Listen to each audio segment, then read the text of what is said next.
Bonjour et bienvenue chez DigiSchool. Je suis Vanessa Brossard, votre professeure d'histoire-géographie et aujourd'hui nous allons voir un chapitre de terminale, les États-Unis et le monde, et on va se concentrer sur les débuts de la guerre froide.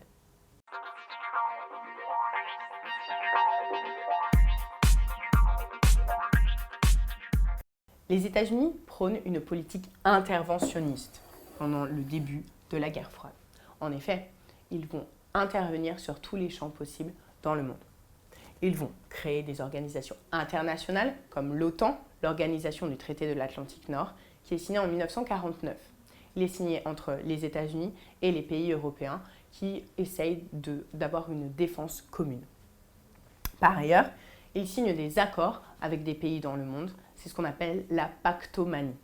Et enfin, ils interviennent militairement, notamment pendant la guerre de Corée, qui a lieu de 1950 à 1953, pour empêcher l'extension du communisme.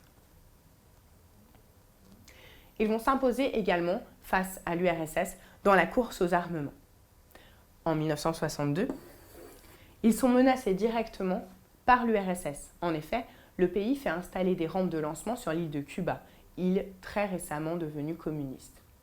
Cependant, Kennedy, qui refuse de céder, va plier le gouvernement russe mené par Khrouchtchev et les États-Unis vont faire reculer l'URSS qui va devoir enlever les rampes de lancement de l'île de Cuba.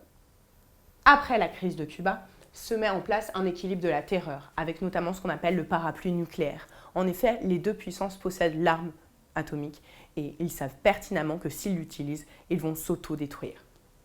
Ils vont donc créer ce qu'on appelle un téléphone rouge, c'est-à-dire une ligne directe entre les dirigeants russes et américains pour éviter que la crise ne dégénère. Par ailleurs, les accords d'Helsinki en 1975 reconnaissent les frontières européennes et mettent en place une détente.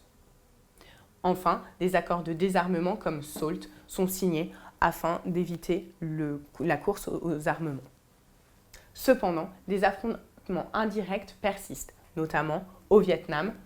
La guerre finit en 1975, c'est un véritable échec pour les États-Unis, mais également les États-Unis soutiennent Israël dans sa lutte contre les pays arabes.